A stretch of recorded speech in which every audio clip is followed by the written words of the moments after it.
ورفعناك ذكرك. وقال الله تعالى في آية أخرى لعمرك إنهم لفي سكرتهم يعمهون. قال النبي صلى الله عليه وسلم إن ربك يقول يا رسول الله تدري كيف رفعت ذكرك؟ قلت الله أعلم. قال إذا ذكرت ذكرت معي. صدق الله العلي العظيم وصدق رسوله النبي الكريم ونحن على ذلك من الشاهدين والشاكرين والحمد لله رب العالمين. அகிலத்தை படைத்து ரட்சித்து கோடான கோடி மக்களுக்கு ரட்சித்து காத்து கொண்டிருக்கக்கூடிய, ரிசுக்களித்து கொண்டிருக்கக்கூடிய மனிதர்களில் புனிதரான எம்பெருமானார் ஸல்லல்லாஹு அலைஹி வஸல்லம் அவர்களை இவ்வையகத்தில் பிறக்கச் செய்து அவர்களுடைய உம்மத்தில் நம்மை ஆக்கி வைத்த அல்லாஹ்வுக்கே எல்லா புகழும் உரித்தாகட்டுமாக. ஈருலக நாயகர் சர்தாரே ஆலம் மதீனத்தில் முழுமதியாய் பிறந்த, மக்காவில் முழுமதியாய் பிறந்து மதீனாவில் மறைந்தும் வாழ்ந்து கொண்டிருக்கக்கூடிய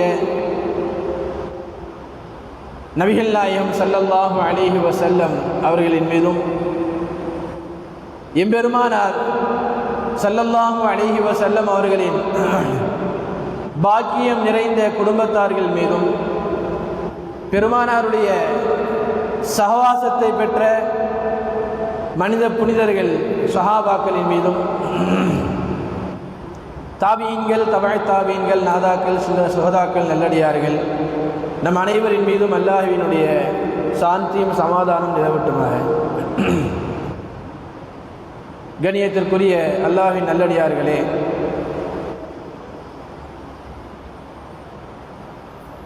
யாரை படைக்கவில்லை என்றால் இந்த உலகத்தையே நான் படைத்திருக்க மாட்டேன்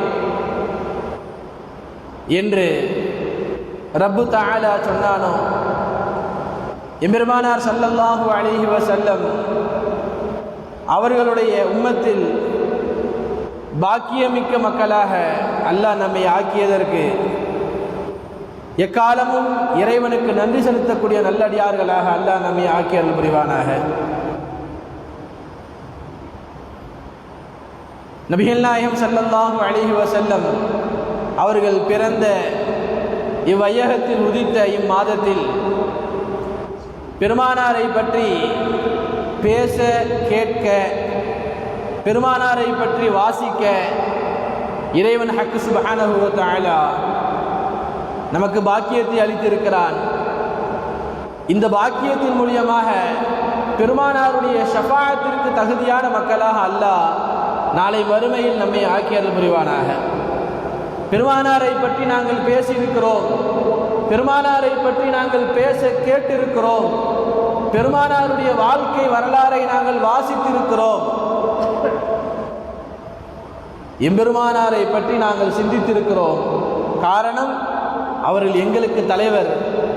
எனவே இறைவன் அந்த தலைவரின் ஷஃபாஅத்தை நாளை மறுமையில் கட்டாயம் நமக்கு தந்தருள் புரிவானாக. கண்ணியத்திற்குரிய அல்லாஹ்வின் நல்லடியார்களே, மக்கமா நகரிலேயும் மதீனத்து நகரிலேயும் நபிகள் நாயகம் ஸல்லல்லாஹு அலைஹி வஸல்லம் பிறந்தார்கள், வாழ்ந்தார்கள், வளர்ந்தார்கள், நடமாடினார்களே.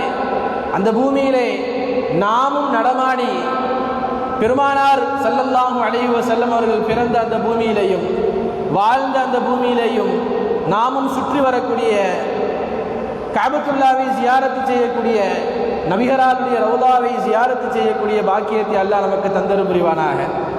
கண்ணியத்திற்குரிய அல்லாஹ் நல்லடியார்களே, ஸல்லல்லாஹு அலைஹி வஸல்லம் பிறந்த இம்மாதத்தில் அவர்களை பற்றி பேசுவதுதான் மிகவும் சிறப்பானதாக இருக்கும் என்ற காரணத்தினால் நபிகள் நாயகத்தினுடைய பிறப்பிற்கு முன்னால் இந்த உலகத்தில் அவர்கள் உதிப்பதற்கு முன்னால் உலகத்தில் பிறந்த எல்லா தலைவர்களும் பிறந்ததற்கு பின்னால் சிறப்படைகிறார்கள். எந்த மனிதரும் உலகத்தில் பிறக்கின்ற பொழுதே சிறந்தவராக அவர் போற்றப்படுவதல்ல. ஆனால் நபிகள் நாயகம் ஸல்லல்லாஹு அலைஹி வஸல்லம் பிறந்த தினத்தில் மட்டுமல்ல, பிறப்பதற்கு முன்னாலும் பல ஆயிரம் ஆண்டுகளுக்கு முன்னால் வந்த நபிமார்களின் மூலியமாக சிறப்புப்படுத்தப்பட்டார்கள். இறைவன் அவர்களை சிறப்பாக்கி வைத்தான்.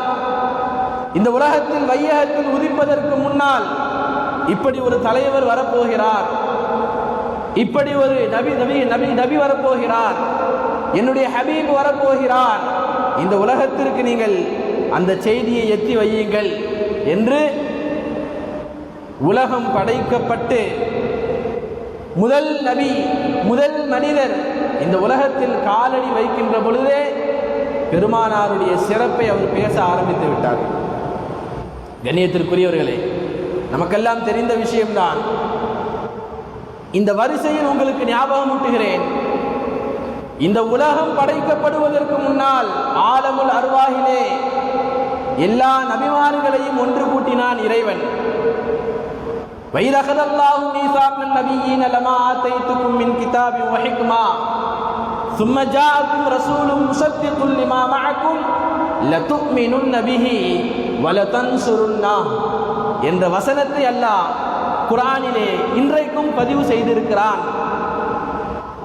ஆலமுல் அர்வாஹிலே இருக்கின்ற பொழுதே எல்லா நபிமார்களையும் ஒன்று கூட்டி, உங்களுக்கு பின்னால் கடைசியாக ஒரு நபி வரப்போகிறார், அவருடைய வருகைதான் கடைசி, ஆனால் படைப்பில் அவர்தான் முந்தியவர், அவருடைய வருகைதான் கடைசி. பெருமானாரே சொல்லி காட்டுவார்கள், என்னை இந்த உலகத்திற்கு இறைவன் அனுப்பியது கடைசி நபியாக, ஆனால் இறைவன் படைப்பினங்களில் முதலாவது படைத்தது என்னைத்தான் என்று பெருமானாரே பெரும் பாக்கியமாக சொல்லி காட்டுவார்கள்.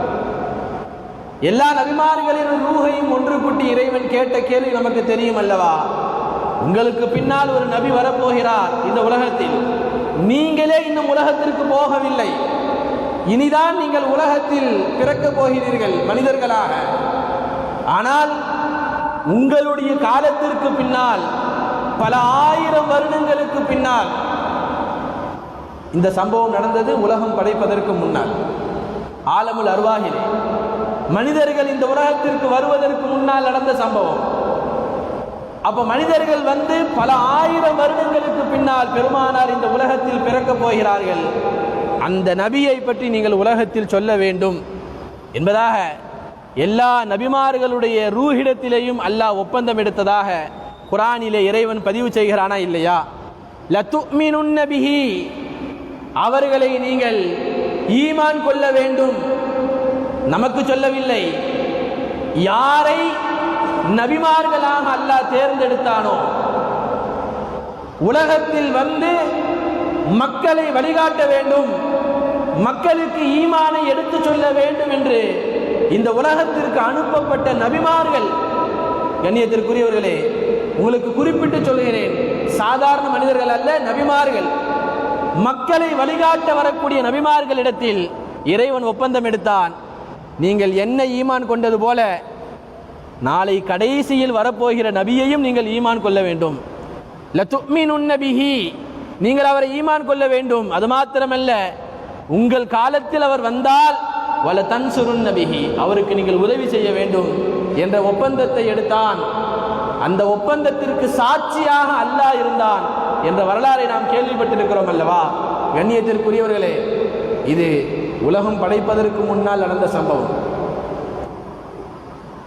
எல்லா நபிமார்களையும் படைப்பதற்கு முன்னால் ரூஹுகளாக இருந்த நேரத்தில் நடந்த நிகழ்வு. ஆதம் அலைஹிஸ்ஸலாம் சொல்வார்கள், பெருமானாரே அதை இறைவன் எனக்கு கொடுத்த சிறப்பாக சுட்டி காட்டுவார்கள். ஹதீஸிலே வருகிறது, ஆதம் அலைஹிஸ்ஸலாம் சொல்லுவார்கள் தன்னுடைய பிள்ளையிடத்திலே, ஷீஸ் அலைஹிஸ்ஸலாம், ஆதம் அலைஹிஸ்ஸலாமுக்கு ஒரு பிரசவத்தில் ஹவ்வா அலைஹிஸ்ஸலாமுக்கு 2 குழந்தை பிறக்கும். ஒரு பிரசவத்தில் 2 குழந்தை, ஒரு ஆண் குழந்தை, ஒரு பெண் குழந்தை. இப்படியாக ஒவ்வொரு பிரசவத்திலும் ஒரு ஆண் குழந்தை, ஒரு பெண் குழந்தை ஜோடி ஜோடியாக பிறக்கும். ஆனால் ஷீஸ் அலைஹிஸ்ஸலாம் மாத்திரம் தனித்து பிறந்ததாக வரலாற்று ஆசிரியர்கள் குறிப்பிடுகிறார்கள். ஒரு பிள்ளை மட்டும் பிறந்ததாக. அந்த ஷீஸ் அலைஹிஸ்ஸலாம் நபி அவர்களிடத்தில் ஆதம் அலைஹிஸ்ஸலாம் இறுதி நாட்களில் மௌத்தாகின்ற நேரத்திலே சொன்னார்கள், யா இப்னி, என்னுடைய மகனே, ஷீஸ் அலைஹிஸ்ஸலாம் இடத்தில் சொல்கிறார்கள், உங்களுக்கு உலகத்தில் ஏதேனும் தேவை ஏற்பட்டால், சோதனை ஏற்பட்டால், நீங்கள் முஹம்மத் ஸல்லல்லாஹு அலைஹி வஸல்லம் பெயரை சொல்லி இறைவனிடத்திலே துஆ செய்யுங்கள். சொன்னார்கள் ஆதம் அலைஹிஸ்ஸலாம் முதல் நபியாக இருக்கின்ற பொழுது, இன்னும் பெருமானார் உலகத்திற்கு வரவில்லை. சொன்னார்கள் ஆதம் அலைஹிஸ்ஸலாம், உங்கள் உலகத்தில் ஏதேனும் தேவை ஏற்பட்டால், சோதனை ஏற்பட்டால், இறைவனிடத்திலே துஆ செய்கின்ற பொழுது முஹம்மத் ஸல்லல்லாஹு அலைஹி வஸல்லம் பெயரை முன்னிறுத்தி நீங்கள் துஆ செய்யுங்கள். சொல்லிவிட்டு ஆதம் அலைஹிஸ்ஸலாம் சொன்னார்கள், வேறு ரிவாயத்துகளில் வருகிறது, ஒரு ரிவாயத்தில் இப்படி வருகிறது, என்னை படைத்த முதல் தருணத்தில் நான் தலை உயர்த்தி பார்த்தேன், அர்ஷிலே லா இலாஹ இல்லல்லாஹ் முஹம்மதுர் ரசூலுல்லாஹ் என்று எழுதப்பட்டிருந்தது. வேற ரிவாயத்தில் இப்படி வருகிறது, நான் சொர்க்கத்தினுடைய எல்லா புறங்களிலும் சுற்றி வந்தேன், சொர்க்கத்தினுடைய மரங்களில் இலைகள் இருக்கிறது அல்லவா, ஒரு மரத்தில் எத்தனை இலை இருக்கும் நமக்கு தெரியாது, எண்ணிக்கை இல்லை. ஒவ்வொரு இலையிலையும் முஹம்மத் ஸல்லல்லாஹு அலைஹி வஸல்லம் பெயர் எழுதப்பட்டிருந்தது. இறைவனோடு ஒரு பெயர் எழுதப்பட்டிருக்கிறது. சொர்க்கத்தினுடைய ஒவ்வொரு இலைகளிலும் ஒரு பெயர் எழுதப்பட்டிருக்கிறது என்று சொன்னால் அவர் சாதாரண மனிதராக இருக்க முடியாது. அல்லாஹ்வுடைய பெயரோடு ஒரு பெயர் இணைந்து இருக்கிறது என்று சொன்னால் அவர் சாதாரண மனிதராக இருக்க முடியாது என்று நான் அறிந்து கொண்டேன்.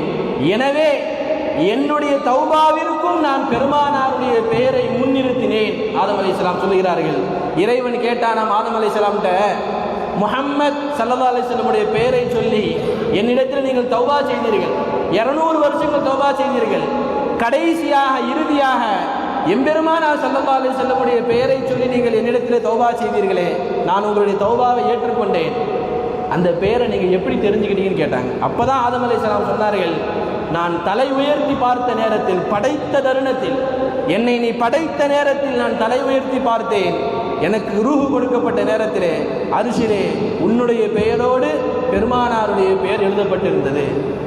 அப்போ ஒரு சாதாரண மனிதராக இருக்க முடியாது, நிச்சயம் உனக்கடுத்து அவர்தான் இந்த உலகத்தில் மிகச் சிறந்தவராக இருக்க முடியும் என்பதை நான் அறிந்து கொண்டேன்.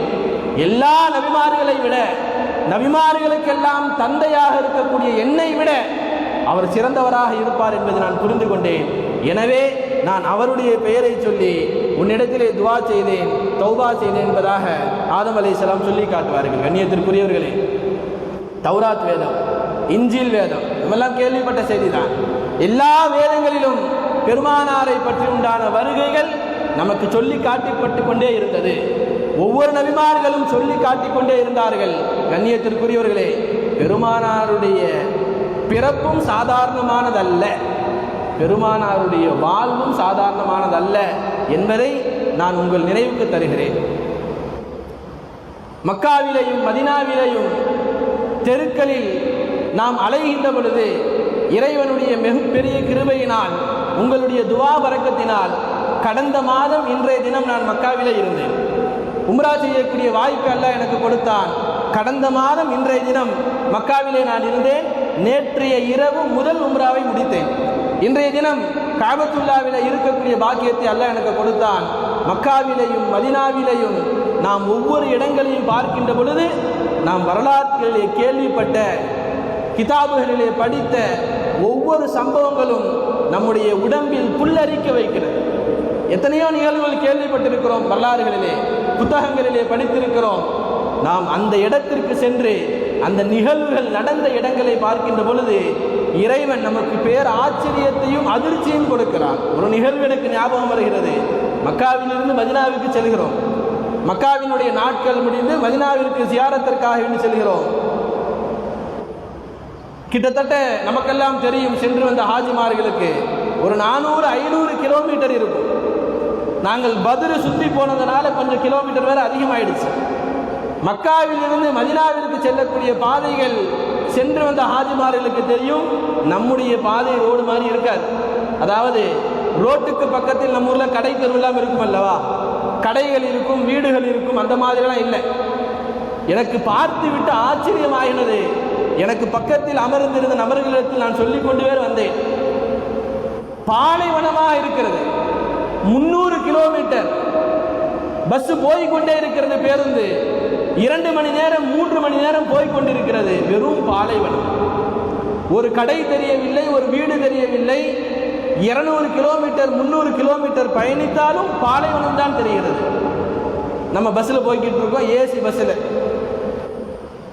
நமக்கு ஞாபகம் வருகிறது, இத்தனை கிலோமீட்டர்களை 1400 வருஷங்களுக்கு முன்னால் பெருமானார் எப்படி நடைபாதையாக கடந்து போயிருப்பார்கள்.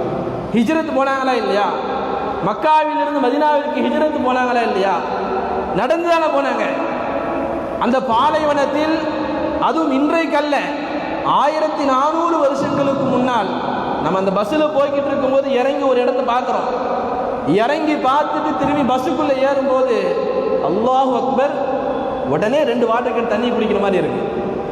பாலைவனம் அல்லவா, கடும் சூடு அல்லவா, எப்படி இருந்திருக்கும்? ஆனால் 1400 வருஷங்களுக்கு முன்னால் பெருமானார் நடந்து போன பாதைகள், அந்த பாதைகள். கண்ணியத்திற்குரியவர்களே, பெருமானாருடைய பிறப்பும் சாதாரணமான பிறப்பல்ல. பெருமானார் வாழ்ந்து காட்டிய வாழ்க்கையும் சாதாரண வாழ்க்கை அல்ல. மூசா அலைஹிஸ்ஸலாம் தௌராத்திலே குறிப்பிட்டுக் கொண்டான் இறைவன், உங்களுக்கு பின்னால் ஒரு நபி வருவார்.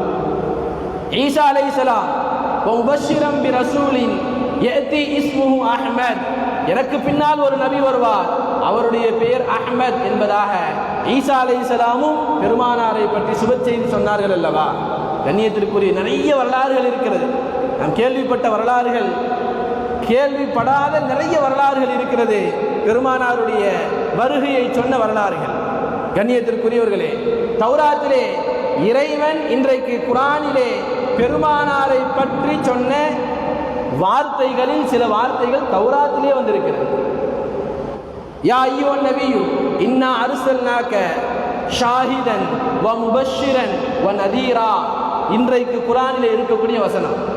இதே வார்த்தை தௌராத்திலும் சொல்லப்பட்டதாக அஹ்லுல் கிதாப் வேதக்காரர்கள் சொல்லிக் கொடுக்கிறார்கள்.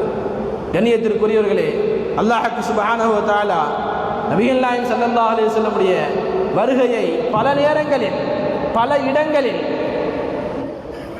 அரபுவாசிகளுக்கு, குறிப்பாக பெருமானாரை பாதுகாத்து வந்த பாட்டனார், பெருமானாருடைய தந்தையின் சகோதரர்களாக இருந்த அபூ தாலிப் போன்ற நபர்களுக்கு நிறைய இடங்களில் பெருமானாருடைய வருகையை சுட்டி காட்டிக் கொண்டே இருந்தான். நபியாக ஆகுவதற்கு முன்பதாக, சிறுபிள்ளையாக இருக்கின்ற பொழுதே நபிகள் நாயகம் ஸல்லல்லாஹு அலைஹி வஸல்லம் அபூ தாலிபோடு பெருமானாருடைய தந்தை அப்துல்லா ரலியல்லாஹுடைய சகோதரர், பெருமானாருடைய சிறிய தந்தை, பெரிய தந்தை பயணத்தில் செல்கின்ற பொழுது பெருமானார் இவர்தான் நாளை உங்களுக்கு நபியாக வரப்போகிறார் என்ற செய்திகள் பல இடங்களிலே குறிப்பிட்டு காட்டப்பட்டதில்லை இல்லையா? ஸல்லல்லாஹு அலைஹி வஸல்லம் பெருமானார் 12 வயதிலே வியாபார கூட்டத்தோடு, சிறுபிள்ளையாக 12 வயதிலே இருக்கின்ற பொழுது வியாபார கூட்டத்தோடு ஷாமுக்கு செல்கிறார்கள். அங்கு சென்ற பெருமானார், ஷாமிலே ஒரு பாதிரியார் இருந்தார். அந்த பாதிரியார் அவருடைய அந்த வணக்க இடத்தை விட்டு வெளியே வருவதே கிடையாது, எப்போதும் வெளியே வர மாட்டார். ஆனால் பெருமானார் வந்த இந்த கூட்டம் அறிந்த நேரத்தில் அவர் அவருடைய வணக்க ஸ்தலத்தை விட்டு வெளியே வந்தார். ஊர் மக்கள் எல்லாம் ஆச்சரியமாக பார்த்தாங்களாம், இவர் எப்போதும் வெளியே வர மாட்டாரு, இப்போது வந்திருக்கிறாரே, ஆச்சரியமாக இருக்கிறதே என்று. ஏன் என்று கேட்ட பொழுது, இப்போது வந்திருக்கக்கூடிய வியாபார கூட்டம் ஒரு சிறப்பிற்குரிய கூட்டம், அதில் ஒரு நபரை நான் காண வந்திருக்கிறேன். வந்தார், அந்த கூட்டத்தை கிழித்து கொண்டு உள்ளே சென்றார். சிறுவராக இருந்த பெருமானாரை சந்தித்தார். அந்த கூட்டம்லாம் கேட்டாங்க, என்ன செய்தேன்? பெருமானாருடைய முகத்தை பார்த்தார். முகம் பார்த்து அவர் சொன்னார், இவர் பிற்காலத்தில் நபியாக வரப்போகிறார், இவரை பார்க்கத்தான் நான் வந்தேன் என்று சொன்னார். எங்களுடைய வேதங்களிலே சொல்லப்பட்ட அடையாளங்கள் இவரிடத்தில் இருக்கிறது என்று சொன்னார். வேறு சில ரிவாயத்துகளிலே இப்படி ஒரு சம்பவம் குறிப்பிடப்படுகிறது. அரபுலகத்தில் இருந்து வந்த ஒரு வியாபார கூட்டத்தாரிடத்திலே ஒரு பாதிரியார் இப்படி சொன்னாராம், இன்றைய தினம் உங்களுடைய மக்கா நகரிலே ஒரு குழந்தை பிறந்திருக்க வேண்டுமே. வந்தவர்கள் சொன்னார்கள், நாங்கள் வியாபார கூட்டமாக வந்திருக்கோம், எங்களுக்கு தெரியாது. இல்லை, இன்றைய தினம் ஒரு குழந்தை பிறந்திருக்கும், நீங்கள் விசாரித்து சொல்லுங்கள் என்று சொன்னார்கள். வந்தவர்கள் மீண்டும் சென்று விசாரித்த பொழுது, ஆம், இன்றைய தினம் அப்துல் முத்தல்லிபிற்கு ஒரு பேர குழந்தை பிறந்திருக்கிறார் என்று சொன்னார்கள். அப்போது இந்த பாதிரியார் சொல்லி அனுப்பினாராம், அவருக்கு இன்ன அடையாளங்கள் இருக்கும், நீங்கள் பாருங்கள் என்று சொன்னார். ஆமாம், இன்ன அடையாளங்கள் எல்லாம் இருக்குது என்ற செய்தியை சொன்ன பொழுது அந்த பாதிரியார் நேரடியாக வந்தார். பெருமானார் சிறுபிள்ளையாக இருக்கின்ற பொழுது மக்காவிற்கே வந்தார். பெருமானாருடைய அங்க அடையாளங்களை பார்த்தார். முதுகுக்கு பின்னால் நுபுவத்துடைய முத்திரை இருந்தது. அதை பார்த்து மயக்கமுற்று கீழே விழுந்தார். தண்ணியை தொளிச்சு எழுப்புனாங்க. ஏங்க இப்படி மயங்கி விழுந்துட்டீங்கன்னு கேட்டாங்க. சொன்னார் அந்த பாதிரியார், நிச்சயம் இவர் நபி, நுபுவத்துடைய அடையாளங்கள் இவரிடத்தில் இருக்கிறது. சொல்லிவிட்டு சொன்னார், நான் ஏன் மயங்கி போனேன் தெரியுமா? இதுவரைக்கும் எங்களுடைய கூட்டத்தில் இருந்த நுபுவத்துடைய அந்தஸ்து இன்றைக்கு அரபுலகத்திற்கு போய்விட்டது. பனு இஸ்ரவேலர்கள் யகூதிகளிடத்தில் இருந்த அந்த நுபுவத்துடைய அந்தஸ்து இனி எங்களுக்கு கிடைக்காமல் போனது. இறுதி நபி அரபுலகத்தில் பிறந்து விட்டாரே என்ற ஆச்சரியத்தில் நான் மயக்கமுற்று கீழே விழுந்தேன் என்பதாக அந்த பாதிரியார் சொல்லி காட்டினார். கண்ணியத்திற்குரியவர்களே, இப்படி நிறைய வரலாறுகள் இருக்கிறது, நாம் கேள்விப்பட்டிருக்கிறோம், படித்திருக்கிறோம். பல சிறப்புகளுக்குரிய, பல அந்தஸ்துகளுக்குரிய எதிர்பார்த்து அனுப்பப்பட்ட இந்த நபிகள் நாயகம் ஸல்லல்லாஹு அலைஹி வஸல்லமுடைய வாழ்க்கையை நாம் ஒரு கணம் பார்க்க வேண்டும் அல்லவா? கண்ணியத்திற்குரியவர்களே, இறைவன் குர்ஆனிலே இப்படி சொல்லுவான். பெருமானாரை பார்த்து குர்ஆனிலே சொல்லுவான், கத் ஜாஅக்கும் மினல்லாஹி நூறுன் வ கிதாபும் முபீன். பெருமானாரை பற்றி சொல்கிறான், நம்மளிடத்து சொல்கிறான், கத் ஜாஅக்கும் மினல்லாஹி நூறுன் வ கிதாபும் முபீன். உங்களிடத்திலே ஒரு வேதமும் ஒரு ஒளியும் வந்திருக்கிறதாக இறைவன் சொல்வான். கண்ணியத்திற்குரியவர்களே, ஒலினா அந்த ஒலிக்கான விளக்கம் பெருமானார் தான், அந்த நூறுக்கான விளக்கம் பெருமானார் தான். இமாம்கள் இப்படி விளக்கம் சொல்வார்கள் நமக்கு, நீங்கள் குர்ஆனுடைய வேதத்தை நீங்கள் இருளில் இருக்கக்கூடிய, அதாவது விளக்கம் புரியாத குர்ஆன் வேதம் அரபுலகத்தில் வந்ததல்லவா, வேறு மொழியில் வந்திருக்கிறதல்லவா, நமக்கு அர்த்தம் புரியாது. எனவே அர்த்தம் புரியாமல் இருளில் இருக்கக்கூடிய அந்த வேதத்தை நீங்கள் ஒளியை கொண்டு பார்க்க வேண்டுமா? நூர் என்று சொல்லப்பட்ட பெருமானாருடைய வாழ்க்கையின் ஒளியால் நீங்கள் குர்ஆனை பாருங்கள் என்பதாக நமக்கு சொல்லிக் கொடுப்பார்கள். அந்த குர்ஆனுடைய அகமியத்தை, அதனுடைய விளக்கத்தை, அதனுடைய பொருளை, அதில் மறைந்து கிடக்கக்கூடிய விளக்கங்களை நீங்கள் அறிய வேண்டுமா? பெருமானாருடைய வாழ்க்கை என்ற அந்த நூரை கொண்டு, நீங்கள் அந்த ஒளியை கொண்டு குர்ஆனுடைய வசனத்திற்கான விளக்கத்தை நீங்கள் பாருங்கள் என்பதாக நமக்கு சொல்லி காட்டுவார்கள். கண்ணியத்திற்குரியவர்களே, பெருமானாருடைய வாழ்க்கை மிகச் சிறந்த வாழ்க்கை என்பதற்கு ஒரே ஆதாரம் நமக்கு போதும். பெருமானாருடைய வாழ்க்கையில் நீங்கள் எதை எடுத்து பார்த்தாலும் அது சிறந்த வாழ்க்கை தான் என்பதற்கான அடையாளம் இருக்கிறது, மாற்று கருத்தில்லை. பெருமானாருடைய ஒரு வாழ்க்கையின் ஒரு சம்பவத்தை, ஒரு நாளின் ஒரு சம்பவத்தை நீங்கள் எடுத்து பார்த்தாலும் உங்களுக்கு தெரியும் நாயகத்தினுடைய வாழ்க்கை மிகச் சிறந்த வாழ்க்கை என்பதற்கான அடையாளம். நாம் குர்ஆனுடைய ஒரே சான்றை சொல்கிறோம். இறைவன் சத்தியம் செய்கிறான், லஅம்ருக இன்னஹும் லஃபீ சக்ரத்திஹிம் யஅமஹூன்.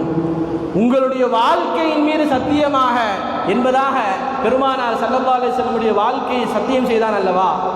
இறைவன் சத்தியம் செய்த விஷயம் மிகச் சிறப்பிற்குரிய விஷயமாக இருக்கும் என்பதில் எந்த மாற்று கருத்தும் அல்ல. ஒன்று, அது நம்முடைய சிந்தனைக்கு அப்பாற்பட்ட அதிசயமாக இருக்கணும். வானம், பூமி, சூரியன், சந்திரன் சத்தியம் செய்கிறானே, மனிதர்களுடைய சக்திக்கு அப்பாற்பட்ட விஷயமாக இருக்கணும். அல்லது மனிதர்களில் மிகச் சிறந்தவர்களுக்குரிய விஷயமாக இருக்கணும். பெருமானாருடைய வாழ்க்கை மிகச் சிறந்த வாழ்க்கை என்பதற்கான அடையாளம் அது. அது ஒரு ஆதாரம். கண்ணியத்திற்குரியவர்களே, ஒரே கடைசி ஒரு செய்தியை சொல்லி முடிக்கிறேன். பெருமானாருடைய தோற்றம் நமக்கு மத்தியில் இல்லை, அப்படித்தானே? பெருமானாருடைய போட்டோ எங்கேயாவது இருக்கா? யாராவது அடிக்கடி அதை கிண்டல் பண்ற மாதிரி எழுதுவானுங்க. உண்மையில் பெருமானாருடைய சூரத் போட்டோ நம்ம கிட்ட கிடையாது. ஒரு மனிதரை நாம் ஞாபகம் வைக்க வேண்டும் என்றால் என்ன செய்வோம்? அவருடைய தோற்றத்தை நாம் நினைவு வைப்போம். ரொம்ப காலத்துக்கு நினைவு இருக்கணுமா, அவரை ஒரு போட்டோ எடுத்து வைப்போம், அப்படித்தானே? ஆனால் பெருமானாருடைய போட்டோ இன்றைக்கு இல்லை, பெருமானாருடைய புகைப்படம் இன்றைக்கு இல்லை. ஆனால் உலகத்தில் இருக்கக்கூடிய 200 கோடி மக்களுடைய உள்ளத்திலும் பெருமானார் இருக்கிறார்கள். எப்படி இருக்கிறார்கள்? வாழ்க்கையின் மூலியமாக பெருமானார் இருக்கிறார்கள். பெருமானார் வாழ்ந்து காட்டிய அந்த வாழ்க்கையின் மூலியமாக ஒவ்வொரு முஸ்லிமுடைய உள்ளத்திலும் இருக்கிறார்கள். கண்ணியத்திற்குரியவர்களே, வாலிபர்களே, உங்களுக்கு ஒரு செய்தியை சொல்கிறேன். இன்றைக்கு உலகத்தில் நீங்கள் யாரை ரோல் மாடலாக எடுத்தாலும் அது சூரத்தை வைத்து தான் இருக்கும், உண்மைதானே? அவருடைய தோற்றத்தை வைத்து நீங்கள் ரோல் மாடலாக எடுப்பீர்கள். காரணம், அவர் சினிமாக்களில் நடிக்கக்கூடிய அந்த நடிப்பு என்பது அவருடைய உண்மை வாழ்க்கை கிடையாதல்லவா? உண்மைதானே? நமக்கெல்லாம் தெரிஞ்ச விஷயம் தானே. சொல்லிக் கொடுப்பதை அப்படியே நடிப்பார்கள். அவர் உண்மை வாழ்க்கை அல்ல அது, நமக்கெல்லாம் தெரியும் அல்லவா? அவர் நடித்த படங்களில் ஒரு மாதிரி இருப்பார், ஆனால் அவர் பேசுகிற பேச்சு வாழ்க்கை ஒரு மாதிரி இருக்கும். அப்ப எதை நீங்கள் ரோல் மாடலாக இருக்கிறீங்க? அவருடைய தோற்றத்தை பார்த்து நீங்கள் ரோல் மாடலாக அவரை ஆக்குகிறீர்கள். அது நிலைக்காது, உறுதியாக இருக்காது, தொடர்படியாக இருக்காது. எனவேதான் இறைவன் பெருமானாருடைய தோற்றத்தை வைத்து நீங்கள் பெருமானாரை ரோல் மாடலாக ஆக்க வேண்டும் என்பதை விரும்பவில்லை. பெருமானார் பிறந்த நாளில் இருந்து பெருமானார் இந்த உலகத்தை விட்டு மறைந்த நாள் வரை ஒவ்வொரு நாட்களும் எதை வாழ்ந்து காட்டினார்களோ அந்த வாழ்க்கை தான் நமக்கு ரோல் மாடல். அதுதான் நம்முடைய உள்ளத்தில் இருக்கிறது. அதை வைத்துத்தான் பெருமானார் எங்களுக்கு தலைவராக, எங்களுக்கு வழிகாட்டியாக இருக்கிறார்கள் என்ற செய்தியை உங்களுடைய ஞாபகத்திற்கு தருகிறேன். அல்லாஹ்வுக்கு சுப்ஹானஹு வ தஆலா பெருமானாருடைய எல்லா வாழ்க்கை வழிமுறைகளையும் எடுத்து நடக்கக்கூடிய நல் அடியார்களாக நம்மை ஆக்கியல் புரிவானாக. பெருமானாருடைய வாழ்க்கை வழிமுறைகளை, சுன்னத்துகளை ஒவ்வொன்றையும் எடுத்து நடந்து அவர்களுடைய ஷஃபாஅத்திற்கு தகுதியான மக்களாக அல்லாஹ் நம்மை ஆக்கியல் புரிவானாக. நாளை மறுமையிலே எம்பெருமானார் ஸல்லல்லாஹு அலைஹி வஸல்லம் அவர்களோடும் சஹாபாக்களோடும் நல்லடியார்களோடும் சொர்க்கத்திலே இருக்கக்கூடிய ஜன்னத்துல் ஃபிர்தௌஸ் என்ற சொர்க்கத்தில் இருக்கக்கூடிய பாக்கியத்தை நம் அனைவருக்கும் தந்தல் புரிவானாக. வாஹிர் தஅவானா அல்ஹம்துலில்லாஹி ரப்பில் ஆலமீன். அஸ்ஸலாமு அலைக்கும் வரஹ்மத்துல்லாஹி வபரகாத்துஹு.